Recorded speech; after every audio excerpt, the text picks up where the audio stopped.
పోయినప్పుడు యూజువల్గా మేము ధర్నా చేసినాం, ఇట్లనే ప్రశ్నించినాం. అక్కడ కలెక్టర్ గారు వచ్చిండ్రు, ఆర్డీఓ గారు వచ్చిండ్రు, ఇగో వారంలో మొదలవుతుందని చెప్పిండ్రు. ఎమ్మెల్యే గారికి ఎప్పుడు అడిగినా ఇగో నెలలో మొదలవుతుందని చెప్పిండ్రు.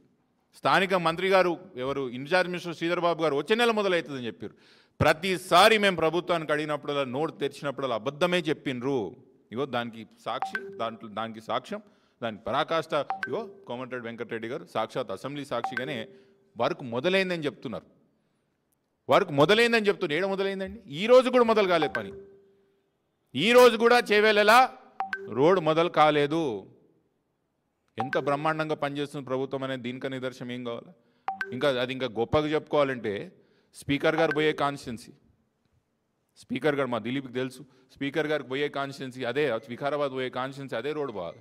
ఇంకా బ్రహ్మాండ విషయం ఏంటంటే ముఖ్యమంత్రి గారు పోయే కాన్స్టిట్యున్సీ రోడ్డు కూడా అదే. అంటే ఎంత కాన్సన్ట్రేషన్తో ఈ రాష్ట్రాన్ని నడుపుతున్నారు, ఎంత శ్రద్ధతో ఈ రాష్ట్రాన్ని నడుపుతున్నారు అనేది ఒక్కసారి గమనించాలి. నేను ఇంకా రాజకీయాలు దీంతో మాట్లాడదలుచుకోలేదు. నేను చెప్పినట్టు బాధ్యత అందరిది ఉన్నది. అందరం కూడా సమానమైన బాధ్యత మోయాలా. అధికార పార్టీ గారు ప్రతిపక్షం కూడా అందరూ కూడా అధికారంలో ఉన్నా, అందరూ ఆ ప్రాంతానికి సంబంధించిన వాళ్ళం. ముమ్మాటికి జరిగిన సంఘటనకి బాధ్యత వహించాలా, సంతాపం వ్యక్తం చేయాలా, అందరం కూడా సమానమైన బాధ్యత వహించాలి. ఇది ఒక దిక్కుంటే మా ప్రాంతానికి చాలా పెద్ద గొప్ప వ్యక్తి మహనీయులు కొండా విశ్వేశ్వరరెడ్డి గారు ఎంపీ గారు ఉన్నారండి. చాలా గొప్ప మనిషి ఆయన. ఆయనకి షార్ట్ టర్మ్ మెమరీ లాస్ ఉందేమో అనిపిస్తుంటుంది అప్పుడప్పుడు. చేరులు కదిలియకు బాబు, షార్ట్ టర్మ్ మెమరీ లాస్ ఉంటుందేమో అని నాకు అనిపిస్తుంటుంది అప్పుడప్పుడు. ఆయన ఏం మాట్లాడుతున్నాడో, ఎప్పుడు ఏం మాట్లాడతాడో, ఎందుకు మాట్లాడతాడో ఆయనకే అర్థమవుతలేదు.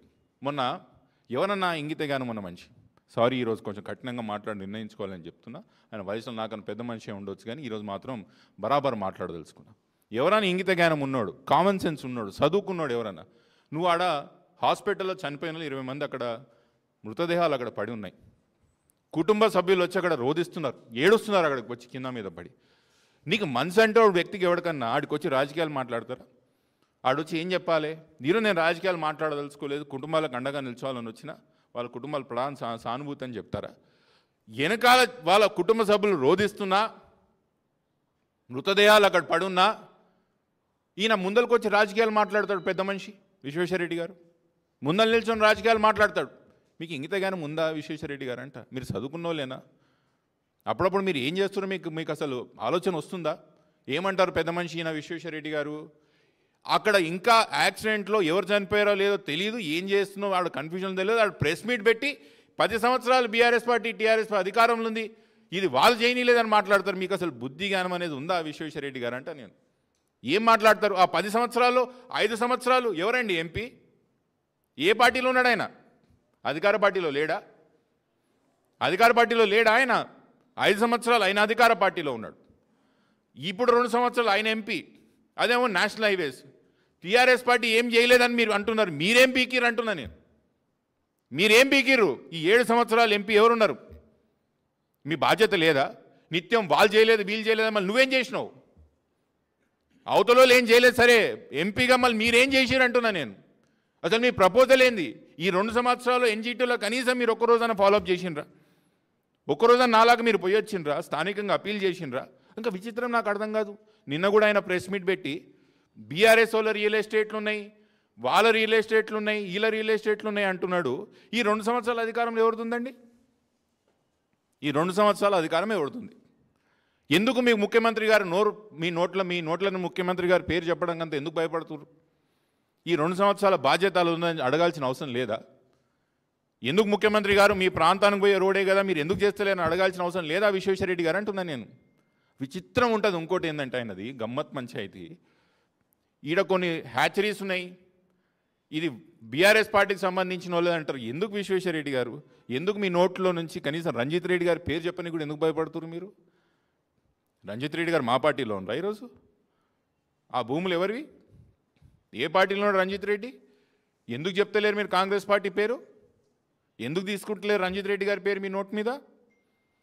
ఇదే అండి బీజేపీ పార్టీ ఎందుకు తెలంగాణ రాష్ట్రంలో కొలాప్స్ అవుతున్నది, ఎందుకు బీజేపీ పార్టీని నమ్ముతలేరంటే ఇగో ప్రత్యక్ష సాక్షి మీకు ప్రజెంట్ చేస్తున్న కేసు నెంబర్ 1 విశ్వేశ్వరరెడ్డి గారు. ఈ నిత్యం కాంగ్రెస్ పార్టీ బీజేపీ పని బీఆర్ఎస్ఏ టార్గెట్ చేస్తున్నారు కాబట్టి జనాలకు అర్థమైంది, ఈరోజు స్పష్టంగా అర్థమైంది. కాబట్టి బీజేపీ కార్యకర్తలే చెప్తున్నారు, అన్నా మా పార్టీ సంగతి అయిపోయింది, మా లీడర్లు అమ్ముడు పోయిండ్రు కాంగ్రెస్ పార్టీకి, కొట్లాడతలేరు వాళ్ళు కాంగ్రెస్ పార్టీ మీద అని బీజేపీ కార్యకర్తలు స్వయంగా చెప్తున్నారు. ఇట్లాంటి నాయకులు ఉన్నారు కాబట్టి. ఇంకో విషయం ఏం చెప్పాలి, ఆ రోజు 2023లో డిసెంబర్లో ఏదైతే సేవ్ బ్యానియన్ ఆర్గనైజేషన్కి స్టేటస్కో వచ్చిందో, ఇది మా గొప్ప విశ్వేశ్వరరెడ్డి గారి ట్వీట్ అండి. మీరు ఒకసారి చూడాలి బాబు, అది ట్వీట్ టీవీలో విశ్వేశ్వరరెడ్డి గారి tweet. Congratulations save banyans, they won the fight to save Chevella banyans. I feel partly responsible since as an MP. ఆమెకు అప్పుడు గుర్తొచ్చింది పార్ట్లీ రెస్పాన్సిబుల్ అని. We got the Hyderabad Bijapur via Chevella highway sanction 2016-17 blah blah blah blah blah blah అని రాసుకుంటూ straight highway కావాలండి ఆయనకి, ఇటు అటు రోడ్లు వైడనింగ్ లేకుండా. అంటే ఒక స్కేల్ తీసుకొని మెజర్ చేసుకునేదండి, గీత స్ట్రేట్గా ఆయన స్ట్రేట్ హైవే అంట. అసలు మీకు ఎంపీ గారు మీరు చదువుకున్నవారు అనుకుంటున్నాను విశ్వేశ్వరరెడ్డి గారు, మీరు ఎట్లా అయిందండి ఎంపీ నాకు అర్థం కాదు. నేషనల్ హైవేస్ కాంపోనెంట్ ఉన్న ఏ హైవే అయినా కూడా డిజైన్స్ ఎవరు ఫైనల్ చేయాలండి? రగన్న డిజైన్స్ ఫైనల్ చేయాల్సింది నేషనల్ హైవేలో ఇంజనీర్సే కదా, వాళ్ళే కదా ఫైనల్ చేయాల్సింది. వాళ్ళు డిజైన్స్ ఫైనల్ చేసినాకనే కదా టెక్నికల్ శాంక్షన్కి వస్తుంది. ఇంత కూడా మీకు తెలియదా? నేను మస్తు చెప్పినా, నితిన్ గడ్కరీ చెప్పినా కూడా వీళ్ళు స్ట్రేట్ తీయలేదు. విశ్వేశ్వరరెడ్డి గారు ఏ డిజైన్ ఫైనల్ చేసినా కూడా the proposal will be sent back to national highways. వాళ్ళు ఫైనల్ చేసిన తర్వాతనే టెక్నికల్ శాంక్షన్స్ వస్తాయి. ఇంత కూడా మీకు తెలియదా అండి?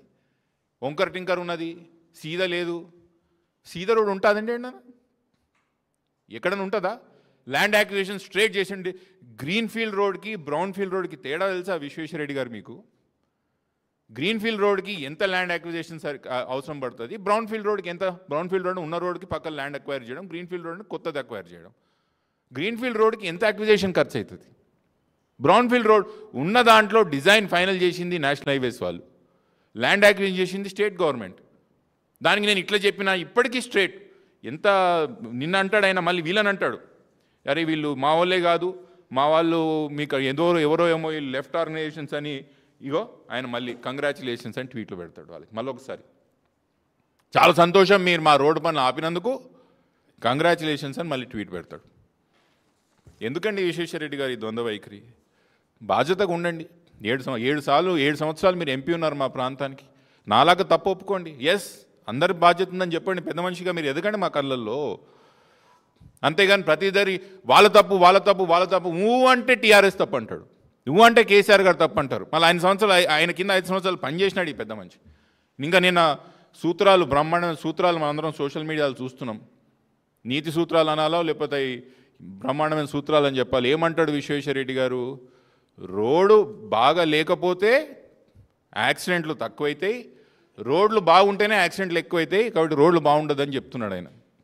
నీది ఎట్లుందంటే, కరెంట్ లేకపోతే బాగుండు, చీకట్లు ఉండొచ్చు, కరెంట్ ఉంటే కరెంట్ షాక్ వచ్చి చేస్తాం, తిండి లేకపోతే బాగుండు, ఆకలితో ఉండొచ్చు, తిండి ఉంటే డయాబెటీస్ షుగర్ వస్తుంది, ఇల్లు లేకపోతే బాగుండు, గుడిసెల రోడ్డు మీద ఉండొచ్చు, ఇల్లు ఉంటే మా హైడ్రా కొడుతుంది, ఏవి లేకపోతే బాగుండు అన్నట్టు ఉన్నది విశ్వేశ్వరరెడ్డి గారు. ఎవరన్నా అంటారా ఇవన్నీ? అంత తెలివైన నాయకత్వం మా దగ్గర ఉన్నది. మరొకసారి ఈ విషయం మీకు మరొకసారి ప్రగాఢమైన సానుభూతి వ్యక్తం చేస్తూ, ముమ్మాటికి మా వంతు సాయం మేము మా కుటుంబాలకు ముమ్మాటికి చేస్తాం. చాలా వరకు వాళ్ళందరూ కూడా వికారాబాద్ తాండూకు సంబంధించిన వాళ్ళు ఉన్నారు. మా 2 సోదరులు ఇక్కడ ఉన్నారు. వాళ్ళ కుటుంబానికి ఎటువంటి సహకారం కావాలన్నా పార్టీ పరంగా వ్యక్తిపరంగా మేము ఉన్నాం. ఇంకోటి దిక్కు నెపం నెట్టాలనో బాధ్యత వేయాలనో ఈ యొక్క కార్యక్రమం పెట్టుకోలేదు. కానీ మీకు ఏం జరిగిందో వివరించే ప్రయత్నం చేస్తున్నాను. దీంట్లో ఎంత బాధ్యత మాదుందో అందరి బాధ్యత